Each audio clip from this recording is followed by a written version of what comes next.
د نړۍ لس جالب مخلوقات.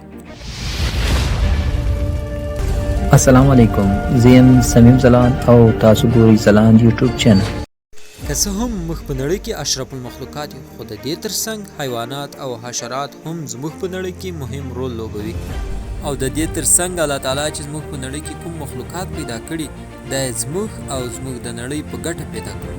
که څه هم ځینې مخلوقات موږ ته په ښکاره توګه تاوانونه رسوي، خو د دې ترڅنګ هغه مخلوقات موږ ته، زموږ نړۍ ته او زموږ چاپېریال ته بېشماره ګټې هم را رسوي.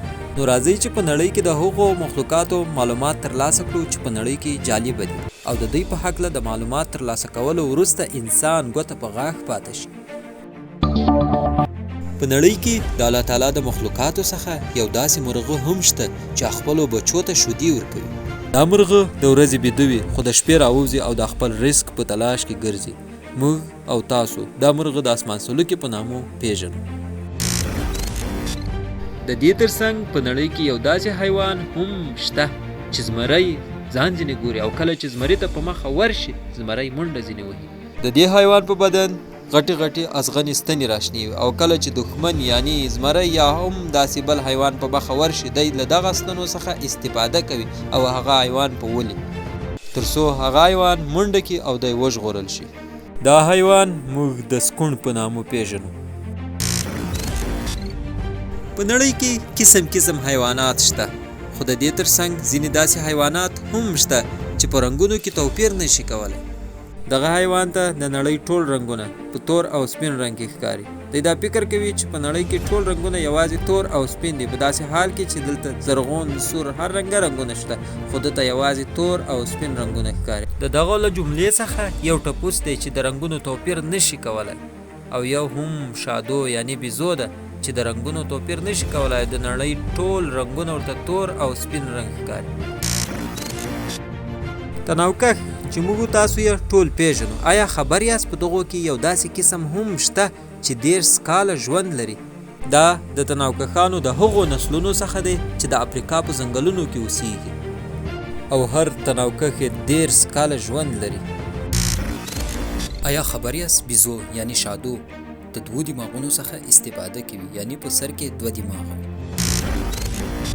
که څه هم انسان په ټوله نړۍ کې اشرف المخلوقات ګڼل کیږي او د ټولې نړۍ تر مخلوقاتو ډیر پوه او ذهینه دی، آیا کله مو دا فکر هم کړی چې تر انسانانو وروسته څوک ډیر ذهینه دی؟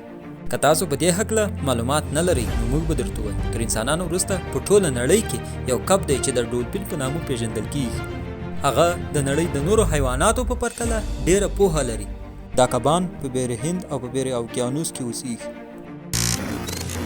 د چنګاښ په هکله یو جالب معلومات. چنګاښ د نړۍ یوازینی مخلوق دی چې غاښونه یې په نس کې دي، او کله چې خوراک وکړي په نس کې یې ژوي. د نړۍ تر ټولو ستر کب د بلو ویل په نامه دی، او د یوه بلو ویل وزن د 3 پیلانو برابر دی، او په اوږدوالي کې دا کب د 3 مسافر وړونکو بسونو برابر دی.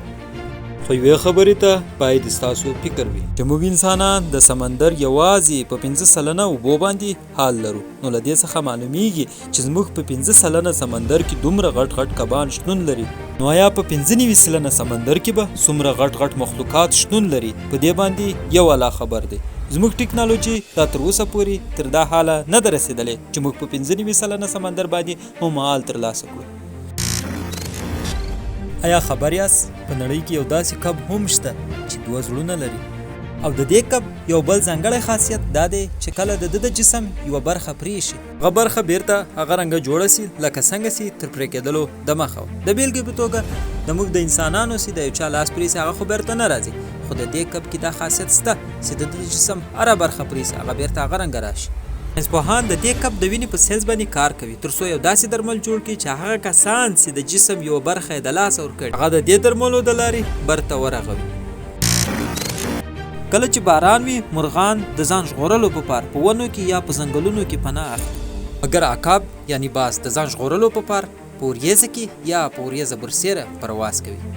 محترمو، دا وه زموږ نننۍ خپرونه چې ستاسو درانه خدمت ته مې وړاندې کړه. تر روانې خپرونې پورې مو په لاس پار چینل سبسکرایب کړئ او ویډیو لایک کړئ. مینه او